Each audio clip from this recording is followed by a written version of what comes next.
Hey guys, Math 6610 here. As I promised, what I'm going to do is go through the problems for assignment number one. So what I want to do first of all here is just go ahead and get busy and start showing you how, well, what my expectation was for problem number one. All right, so if you remember problem number one, we got into examining the difference between online test and um, a paper pencil test. So what happened is there was n equal 20 subjects. In this case, they were students, and they were given version A, which I think A was the online version and B was the paper pencil. And I think it's a reasonable the motivation for studying this is reasonable. The ETS guys don't want to give online tests if there's going to be a difference in the paper pencil, or if there is a difference, they want to know this. So anyway, what they did is for n equal 10 students, they gave the online version first, and then the paper pencil, and then for the other 10, they gave the paper pencil first. And the online version second. Yes, the experimental or the design here seems reasonable to do that. Well, gang, as you should know by now, the first thing we want to do is we want to get our data into R. Well, I've already gone ahead on Excel, and I've already gone ahead and set up the spreadsheet. So let's bring that open.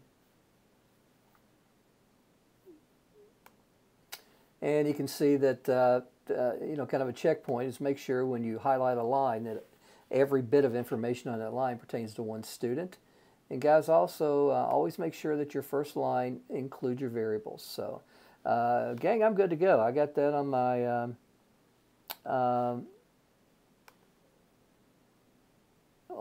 my desktop. So life is good.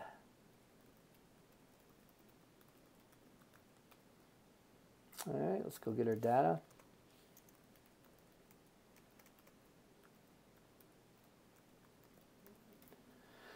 Let's attach our data. And I always like to get the names. That way I just have the names of the variables. Okay. I'm not going to look at the entire data set because I'm going to do all my cleansing and everything over in the .csv format. Well, gang, the first thing I would want to do is I'd want to get just some basic descriptive statistics. So I'd want to get the mean of version A. Want to get the mean of version B. I'd want to get the standard deviation of version A. And I'd want to get the standard deviation of version B. I'd probably want to look at a histogram. So that's bell-shaped and symmetric. If you call that normal distribution, you're going to hear me scream and jump up and down and act all crazy. Normal distributions are probability distributions. They describe samples. This is 20 kids, so we don't speak in terms of normal distributions for a sample. But let's go ahead and do the same thing for version B. This is a uniform distribution, but there's nothing glaring there that says that probably came from any distribution other than a normal distribution. Again, we wouldn't call it a normal distribution because it pertains to 20 kids. Next thing I'd want to do is I would probably want to look at box plots, see if there's any outliers. All's good there. And see if there's any outliers there, and all is good. All right, so we don't have any exceptionally high scores or exceptionally low scores for either version A, version B. Gang, what I would do next is I would go ahead and carry out the tests. So I would run a t-test over version A, version B, and I want to make sure that I do a paired t-test. Okay, so guys, simple stuff. Here's our test statistic. Here's our degrees of freedom. We'll report all that when we write up. And notice our p-value is greater than 0.05, which says we failed to reject the null. So guys, keep in mind over here, let me bring up a split screen. So keep in mind over here that the null hypothesis is that the mean difference is equal to 0. And the alternative is that the mean difference is not equal to 0. And we're testing at the standard 5% level for type 1 error. Now, we don't have this mean difference, but something that I could do over here is I could create the difference. And I'm just going to call it DIFF and take version A minus version B. And I can come in and get the mean of the difference, which you can see is 0.3, which we got up there. And it may even, here in just a second, be helpful to get the standard deviation of the difference. All right, so really, gang, that's all we need to do. Next thing I'd want to do is I'd want to come in and do a post hoc. So I'm going to go G-power. I think I've already got it open. Yeah. And I'd go t-test. I'd go mean difference, two dependent means of matched pairs, because we're taking the measurements on the same person, so we can't have independence. And I'd want to come in with a post hoc. Now, I'm going to have two tails, and when I come into my effect size, DZ,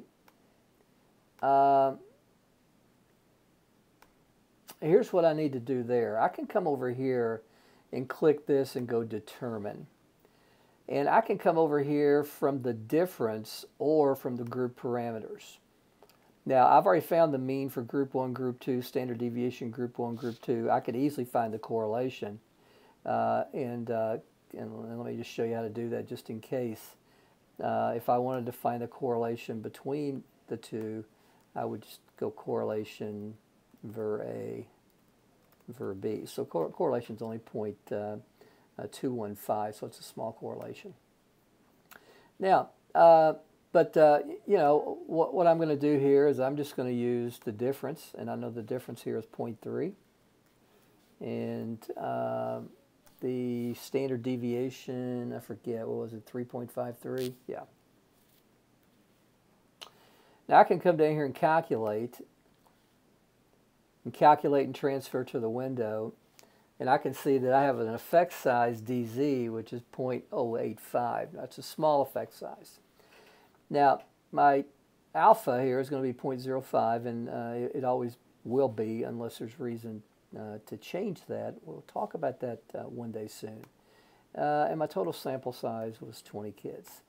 So I can come down here and hit calculate, and I see that I have a power of only 6.5%. So the power again says if the null is false, if there truly is a difference in the mean between versions A and version B, between online and paper pencil, we only have a 0.065 probability of rejecting a false H sub O.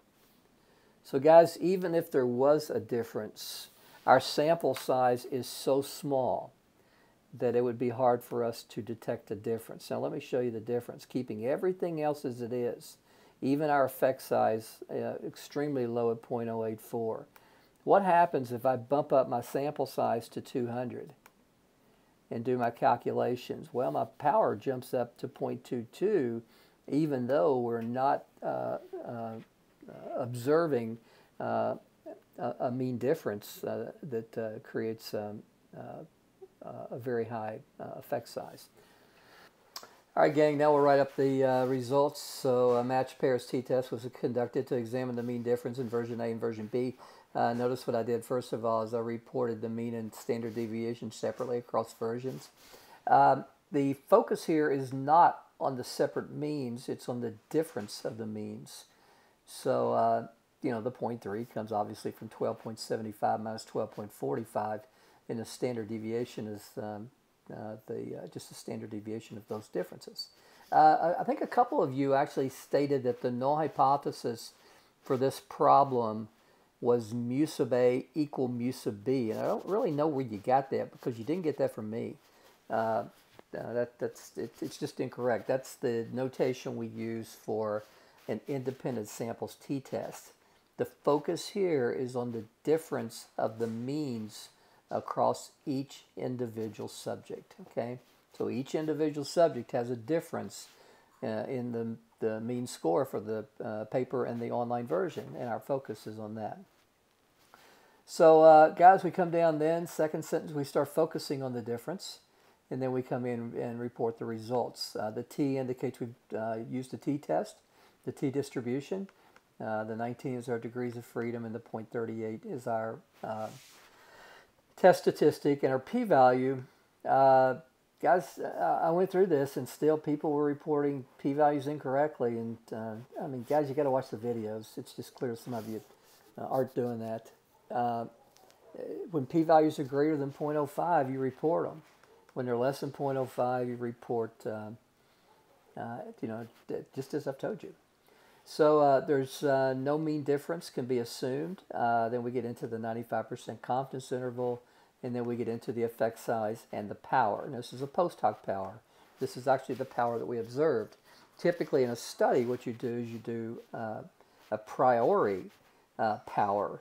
You come up with kind of an estimate of the effect size, estimate of the means and things that you think you're going to collect, and you create a power analysis to determine the sample size that you think you're going to need. So anyway, gang, this is the way we would write up question number 1.